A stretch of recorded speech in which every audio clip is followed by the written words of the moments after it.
Hey, it's Guy, just popping in real quickly to just give a content warning as we do discuss drug addiction, child death, and injury on the work site. That's all. Thanks for listening. Hi, welcome to this week's episode of Why Did We Watch This Film? I'm Finn, And I'm Sky. and this week we ask, why did we watch Maximum Overdrive?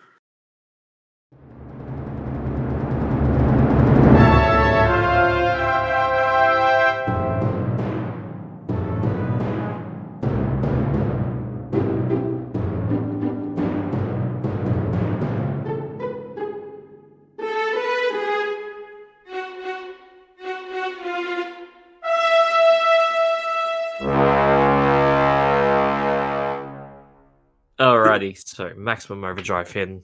Yeah, Maximum Overdrive. Motherfucking Maximum Overdrive. Do you want Alright, to here read we go. the... Yeah, so when a comet passes close to Earth, machines all over the world come alive and go on homicidal rampages.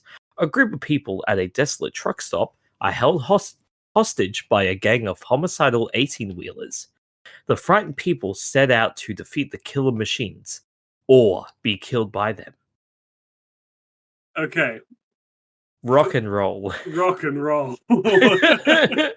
This film was great. Fucking awesome. I had a great time. I enjoyed this so much more than I thought I would. And yet you gave it a 2.5. Oh, Finn, in no way is it a good movie. See, I cannot rate it higher than that.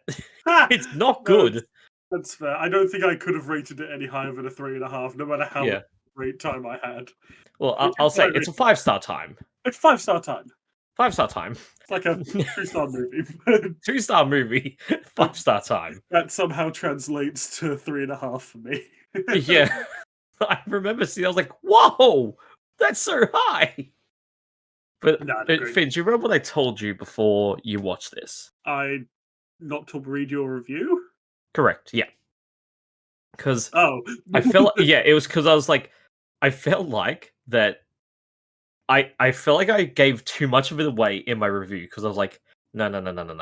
Finn needs to go into this as blind as possible. Now, you see, I already knew quite a bit about the film because as a kid, I loved watching, teenager, I loved watching The Nostalgia Critic, and one of my favorite videos of his was his video on Maximum Overdrive. Yeah. So I gathered, yeah. I kind of already do a bit. I already knew a bit about it. So granted, I didn't know the minutiae of it. Yeah. Well, I also knew. Like, I also watched the video from Nostalgia Critic, and I knew bits and pieces from here and there. But even then, I could not prepare for what it was going to deliver me on. Like, I was so happy throughout the entirety of this movie. Oh yeah, it's so happy. It made me so happy. Like I wasn't expecting. I wasn't expecting a good time, and I got it. I watched this early in the morning because I woke up for some reason very early that day. I was like, "Fuck! I need to kill time and to keep awake. Let me inject cocaine into my blood by watching Maximum Overdrive." Oh man, yeah. God, so when I was watching it, I was like, "All right, cool. I'll sit down. I'm gonna put this on." I didn't know what to expect. I was just like, okay, either this is like I was like, okay, maybe it's gonna be so bad it's good, but like, is it gonna be that good? You know, like, is it being hyped up too much? And no, it's great. Yeah. Go in with low expectations. Go in with low expectations. Because I don't want you to be disappointed, but this is awesome. Come out with a smile on your face. Now, so stuff I enjoyed about this. My favorite part was the cover, because like the cover of your DVD case? Yes, but not because of anything. Not because of the cover itself. Just because in the corner it said "Music by AC/DC." Yes, I saw that, and it wasn't lying. No, so Stephen King, apparently AC/DC is his favorite band, and he got them to do pretty much the entire soundtrack for it. And lo and behold, later on, the album "Who Made Who" by AC/DC is pretty much the soundtrack for Maximum Overdrive. Yeah. That's incredible. It's the equivalent of the fact that Flash Gordon's soundtrack is all Queen. Yes, exactly that. Yeah, which is also fucking nuts. Oh, but yeah, so I was like, no fucking way. And I was Googling, and I was like, what? Just the album Who Made Who is the soundtrack to a shitty movie directed by Stephen King. All right. I want to just point something out. In my review, in the first sentence of my review, I put, this was in Stephen King's cocaine era, wasn't it? Yeah, probably. And then I was just, before this episode started, I just briefly looked through the trivia on IMDb. And the second piece of trivia is, Stephen King later admitted that he was coked out of his mind during production and often didn't know what he was doing. I said that as a joke. I wasn't expecting it to be true. Yeah, no. Some of his, I mean, look, some of his best work he wrote while he was higher than the sky. Either high on coke or some sort of horse tranquilizer. Yeah, it was usually coke or LSD. Yeah, from my understanding. Or for a bit, if I remember correctly, after his massive car crash, he was addicted to painkillers for a bit. Yeah, that makes sense. This is a man who has been addicted to a lot of things, a lot of times. Oh yes, oh yes. And we appreciate every minute of it. Yeah, maybe drugs are good. Because then you get to make movies like Maximum Overdrive. You know what? Fair. If I walked into a Hollywood studio toting Maximum Overdrive and I wasn't high off my fucking tits, then I don't think I would be pitching a movie like Maximum Overdrive. Yeah, which apparently so many people, including Stephen King, just do not think fondly of the movie. It's so Stephen King, though. Stephen King's like, yeah, no, I fucked up. Yeah. They'd be like, oh, why don't you direct another movie? He goes and look at Maximum Overdrive. He has said that he wants to try directing sober one day. But... I don't even know how that would go. Like badly. It would go badly. No, it'd go badly. Did he do the Shining version while he was sober? Probably not. This is the only thing he's directed, isn't it? Yeah, no, but he I mean, there was obviously the Shining one with Stanley Kubrick, but then there was another TV movie of The Shining where he had more creative control over it, maybe as a producer or something. I want to know, was he high doing that one as well? Because that one is apparently really accurate to the book, and the book for The Shining is fucking crazy. It is, from what I've heard from you, it's fucking crazy. Yeah, no, the book is fucking wild. It's great, but it's pretty out there. So I just want to talk about one of the actors in this. Yeah. Is the voice actor for Lisa Simpson. Before The Simpsons, yes. Yes. And apparently she is ashamed of being in this movie. I don't blame her. Also, excuse me. Also, I really did not like her character in this. It was pretty annoying. Yeah, that's fair. He was, in my opinion, the worst character in the film. Like, I don't mind her as an actress, Yidley Smith, but God, she was annoying. She was very annoying in this. I'm sure that is not her fault. I'm sure she was just told to be annoying. Yeah. I mean, she played an annoying character very well. Yeah. It's just the character was not fun to watch and listen to. That's really mean. It is, but it's true. It's true, but we're very honest on this podcast. Yeah. Man. All right. Also, can I just say, my film, what was the part of this film that got you hooked? I was like, Cool. yeah, I'm in for a good time. For me, it was when the ATM called Stephen King an asshole. Yeah, no, that was the part that got me. Besides the DVD case saying AC/DC did the music, Mm, that part I was hooked on. But no, after seeing the screen then flashing asshole, asshole. fuck you, and then Stephen King going to the ATM and going, asshole, asshole. Hey, this machine's calling me an asshole. Honey, come over here, sugar buds. This machine called me an asshole. That's amazing. What a way to start. What a way to start a film. Ugh. That's amazing. I love it. Um, so, uh, look, I'm talking about a lot of stuff. Finn, you take control.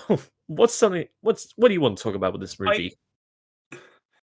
I feel like a good thing to talk about is the weird continuity errors in this film, or at least inconsistencies, I think is a better way to put it. Yep. Because Yep. why did some machines come alive and then some didn't? That was See, kind of my Finn, that's a main good problem. question. Why do you think that was? I assume. Is this based off a novel, or is this just a brainchild of? Well, actually, it was loosely based on one of Stephen King's works Of course it is. called Trucks, which is a short story from his book, The Graveyard Shift. something. Yeah, The Graveyard Shift. Which I have not read that short story. Of course, it was called Trucks. Yeah, Finn, what else would it be called? You know what? That's fair. Why would it be called Maximum Overdrive? Oh god. Oh, fuck. But like, Oh. I can't remember. I can't remember any specific examples at the moment. But I remember when I was watching it, it really annoyed me when it was like, why can't they use that perfectly fine, but they can't use that at all? Why is the turkey cutter trying to kill the waitress, but then the lights are just the lights are implied to be controlled, but why aren't they just exploding, shattering glass everywhere? Why are they just turning themselves off? I think one of the things that I like to think about is the cars. The cars don't really do anything in this movie, but No. the cars Well, have a some bit of of them do. control. I was about to say, like the newlywed couple, their car's fine. They Yeah, drive their car all the fucking time. but then when they're driving, a bunch of the cars in like a rec yard, their lights are flashing. Mm. So Also, I will curious. say, the kid in this film, first of all, shockingly good child actor in this film. Yeah, he did a good job. He didn't have much screen time, but when he was there, he was pretty good. Yeah. But I just love his, not his introduction scene, but when he's going down like the street and it's kind of just a montage of all the people being killed in weird ways by their technology. Being killed by a cassette player. Yeah. I like that one. Yeah. Or the lawnmower was my favorite. The lawnmower was pretty good. Yeah.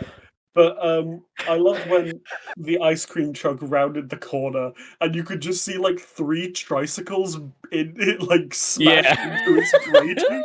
I was like, that's great. You didn't need to put that there. This is a small little detail that has made me fucking piss myself laughing at the idea of these children getting mangled by an ice cream van.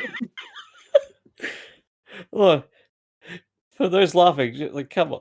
It's funny to It's think really about children to be funny. run over by an ice cream truck. And I also want to talk about in that same sequence, some reason the sprinklers were going on, and then he turned around and they turned off. Ooh. Why did that happen? Ooh. These are fucking theatrical as electronics. Yeah, like Also, why? sprinklers, not electronic. No, it doesn't make sense. Or at least the type of sprinklers that they had in their yard aren't electronic. Oh fuck. That is, it's so stupid. Oh, But and such a then fun time. a little bit prior to that, he's at a ball game and his coach gets fucking destroyed by a vending machine. Oh yeah. Just like get a fucking can of Fanta shoved into his eye. and then so fun fact. So the part where a kid gets run over by the fucking the what is it? It's the big machine that flattens everything. Like a steamroller? Steamroll, yeah. When a kid gets steamrolled, so they had a mannequin, and apparently, like, they filled it up with blood and everything, and apparently, when they were filming it, it went off too early, and it looked like the mannequin's head just shot off, and Stephen King and everyone were like, "Wow, that looked awesome," but the censors were like, "No, no, no, no, no, no, we can't have that." So they had to cut it down by a few Oh, frames. There's boo. apparently, if you look really carefully, the frames are still there of the mannequin just exploding. This film is already rated R for some reason. Like, why did they need to cut that bit out? I don't know. I have seen films that are 10 times worse with a lower rating. Oh fuck. Um. So I need to bring this up because this is okay. This isn't good. It's just crazy that it happened. Yeah. So, oh, excuse me. The cinematographer Armando Nanzui. Mhm. He's an Italian cinematographer. He was on the set. He was doing all the cinematography for this movie. All great. Yes. Um, so the lawnmower, God. it ran under a stick, and it splintered, and the splinter went through the guy's eye. Oh my god, So really? he sued the shit out of Stephen King and the studio, and Ah! it was settled out of court, but he was asking for $18 million. Jesus He Christ. he lost his eye from being the cinematographer for Oh, Maximum Maximum Overdrive. Overdrive? He lost his eye. Armando Natsui, you fucking legend. Look, I it's not funny, but It's not, like, it's I feel incredible. I feel so sorry for that man, but at the same time, That's that's just amazing. beautiful. So yes, that I found that out today because I was like, okay, let's see, stuff from Maximum Overdrive. What am I going to bring up? And I was like, what? Are you serious? Is that real? And lo and behold, it happened. That is brilliant. That's so good. I God, mean, also, like I said, terrible, but terrible, but really good. um, there's also it's mostly conspiracy, but like I don't know, right. it's this whole weird thing. So apparently or like it's like again theories are where people think that George A. Romero ghost Oh, directed this yes, I did. I heard that. because apparently some of the shots look like him, and people are like, well, Stephen King was probably coked out of his brain, so That Romero just stepped in and helped shoot shit. that wouldn't surprise me. Yeah. Like, obviously, I don't particularly believe it because Hmm. I'm not one uh to subscribe to conspiracy theories, but um, It could have happened. that one feels more likely than others. Yeah. So Ugh. All I just right, thought I was like, huh, okay, that's a weird thing. Cool. All right. All can right. I talk about the ending very quickly? Yeah. Yeah, let's It's go. I'm not going to talk about like the ending. I want to talk about the little text scroll right at the end. Yeah. 2 days later, a UFO was destroyed by a Soviet spaceship disguised as a weather satellite, conveniently equipped with a Class 4 nuclear missiles and a laser cannon. Oh That has fuck. nothing to do with the plot. No. The aliens aren't what's making the No, it's fucking the thing happen. media. It's the meteor. It's so stupid. And then everything was solved right after. It- The machine stopped trying to kill people. It all solved itself out. it's just why what the fuck was that little tidbit of information for? I just think Yeah, it's really funny. They're like, okay, we just have to make it. All right, guys, we're getting out of here. and then just sometime later, it's like, all right, everything's all good now. We did it. We I did don't. it. It feels so weird. And anticlimactic. Also, it implies that they just survived for like a week off out at sea. Yeah, they were fine. Like, Oh, no, they said they were going to go to an island yeah, where but there was no vehicles allowed. that doesn't stop electronics, but whatever. No, I mean, Jumping. Finn, it's fine. There was nothing on the island that could have been done by the media Yep. Whatever. or whatever. Right. That's sort of how you can sum up this. It's Yeah, like, whatever. look, it could have been whatever. All right. Thoughts and feelings. How the fuck did Stephen King get away with putting the Green Goblin on the front of that truck? That's a good question. I don't know, I don't know either. but he did it. It's pretty iconic. Yeah.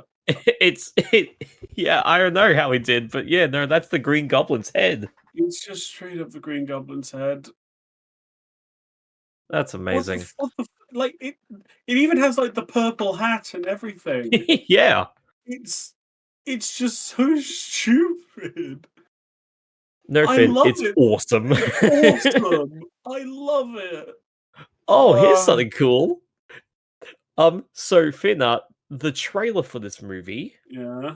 that Stephen King used to, they're like, hey, there's this new movie coming out. Yeah. And the music for the trailer was I think the theme song for Halloween 3 Season of the Witch. Oh.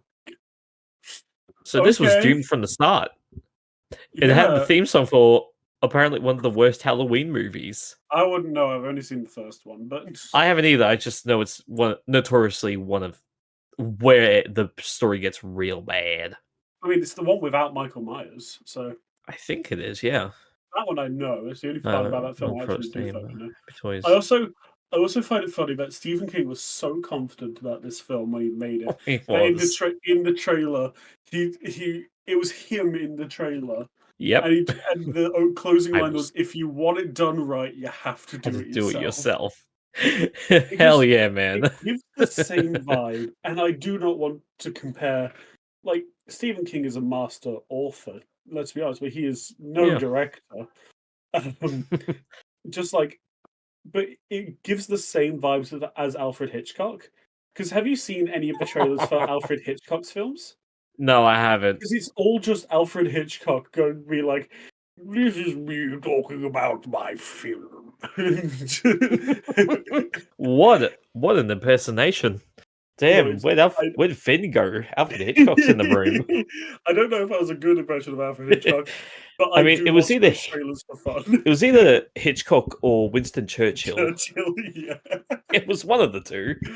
But like his trailer for The Birds is just him going through a house, going like, "This is man's relationship with the birds. It's always been quite respectful." As it's him going through like eating a leg of eating a leg of turkey, clearly like using a feather duster, wearing one of those dumb hats with a vulture on it. My God! And it's just showing how much humans have been dicks to birds. Yeah. And then it cuts to like an actual trailer for the film. What the fuck? And his trailer for Psycho is just him going, "Oh, this is the house that we used for the filming of this film," and it's just him going a tour around the house. He was like, "Oh, there's a very gruesome murder in this room." Wow! Alfred Hitchcock's trailers for his movies are so stupid, and I love them dearly. That's incredible. And it gives the same vibes as Stephen King in Maximum Overdrive. Fair enough, honestly. That's fair enough. But you know what we haven't talked about much? The actors. We've talked a bit we've talked a bit about Yeardley Smith, but yeah. All right. We haven't. So we have Emilio Estevez was our lead. Yeah, Emilio Estevez of Breakfast Club fame. Yeah. And Young Guns fame. Yeah. He Go played on. one of the Keep leads in naming this. it. I don't know what else he's been in. You know I don't think that's he's fair. been in anything else. Mighty Ducks, Arthur and the Invisibles. Are there any Invisibles? Really? Yeah, he was a Oh, minor character in Arthur and the Invisibles. cool. Yeah. Um.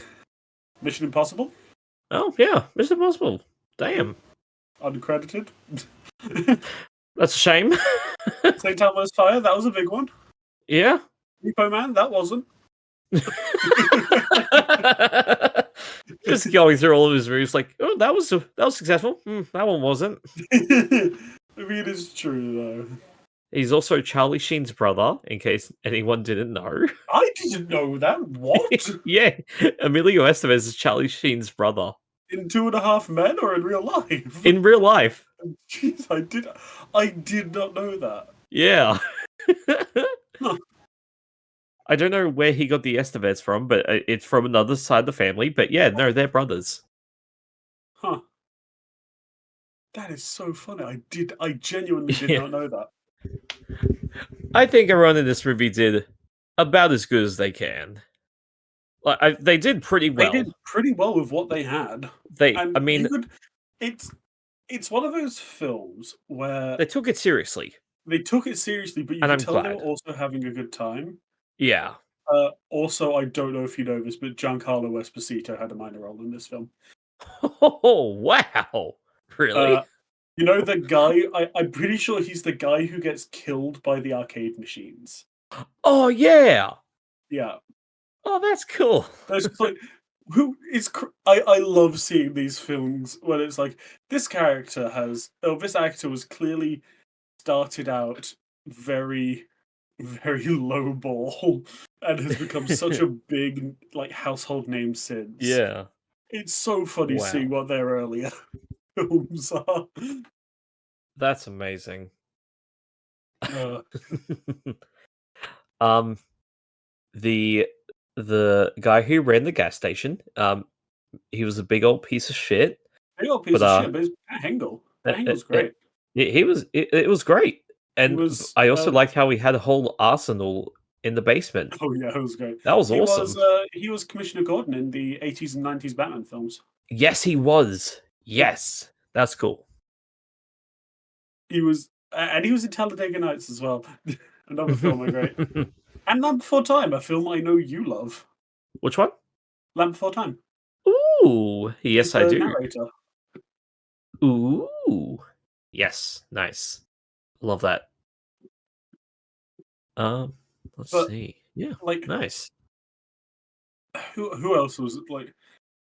I like the Yeardley Smith's husband in this film. I can't remember. I think it was Kurt. John. The character's name was Kurt, played by John Short. I think he might have been my favorite character in the film because he was just like, oh, this is what's going on here. Oh fuck, this is actually really cool. Fuck yeah, let's get in on this. He was just so into it from the very beginning. Yeah, he caught up real quick. It was like, oh, now let's go. Let's go kill these machines. I just got like there was a great line from Yeardley Smith. It was like, "Don't make me a widow on the day I got married." Like if that were in like if that were in like an action film, that line would have been so cool. But it was in Maximum Overdrive, done by Yeardley Smith. So it's just not. I think one of my other favorite parts of this movie were there was the love interest. Yeah. The badass love interest. Yeah. That's about all I think she was there for. I don't know what else she was there for. Yep.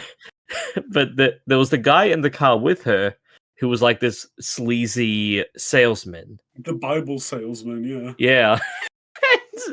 I just love how like the truck crashed into his car as he's trying to sell Bibles, and he just goes, "My car! Get out of my way, bitch!" Yeah. And just pushes the lady down. It's so unexpected, but it's so funny. Because just like, out of my way, bitch! Just pushes her. It's like, my fucking car! Oh, beautiful. Oh, man. So good. I love it. This game, like, This is one of those films that I think is such a had such was so close to becoming one of those like real cult classic shit films. Like Yeah. think your Leprechauns, your Killer Clowns from Outer Space, that sort of film. Yeah.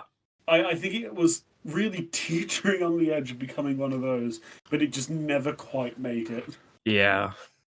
Yeah, no, that it seems like that was the story of it. Big shame, but yeah. Big shame, yeah. Uh, I think that's all I have to say about this film. To be Yeah. honest, I don't have much else to really mention, but God, I this think film is so fun. yeah. Also, it's like I mean, look, the more you look into this movie, the more it sounds like a story in its own. Yeah, Like this is amazing. yeah. Um, I think the only thing I'll say, like before closing it off, is apparently people like truck drivers actually thought the place was an actual truck stop, and Oh, they had to really? put something in the local newspaper in the town over where they're like, guys, it's a movie set, please don't come here. Stop it, This is not an actual truck stop. please. And I was like, huh, that's pretty cool, I guess. Also, actually, one thing I will say, pretty Hmm. impressive, like remote control work for 1986. You could not see a single. I don't know if it was remote control cars essentially, but you could not see a single person. Yeah. Like, that's quite impressive in and of itself. Yeah. Maybe Romero was truly part of this movie. he he knew what he was doing. Oh wait, God, I mentioned her briefly earlier on, but the fucking waitress who just Yeah. goes insane immediately. Oh yeah. Yeah. The we made you. We made you. You! What? What happened to her? She got lightly grazed by a turkey slicer, and then she went nuts. Man, yeah, no, she was not happy. It was so funny and just so out of pocket. But also, I will say one downside for this film, I just remembered, Yeah. was the fact that this film had. It's the same problem I had with Eternals in a weird sense, that there were just so many people in this film. Like, there Yeah. were too many. And like I noticed for periods of time, just people would disappear. Like Yeah. there were periods of time where just certain actors were not there at all, even when it was supposed to be one of those big like everyone's here looking at the terrible thing that's just happened. Or Yeah. like when the truck with the fucking minigun came up. Oh yeah, the fucking the soldier Yeah, thing. yeah. Yeah. Like I noted like at least four characters that hadn't died yet missing from that scene. I'm assuming it's like at least a bit of it was just like, okay, let's get our numbers up. Yeah, Like, just get the body count up for this. probably. That's what I'm assuming. Hmm. And then that scene is where everyone dies. So Yeah. many people die. But also, good job, film. Not many films would have like a dozen people survive. This film does. Like, it's Yeah. weird to see that many people actually survive a horror film. Yeah. No, they survived. They did a good job. Yeah. They knew how to beat the trucks Mm. forward slash things that could be controlled via aliens Or comets. or comets Yeah. or whatever green shit is going through the sky. Who fucking knows?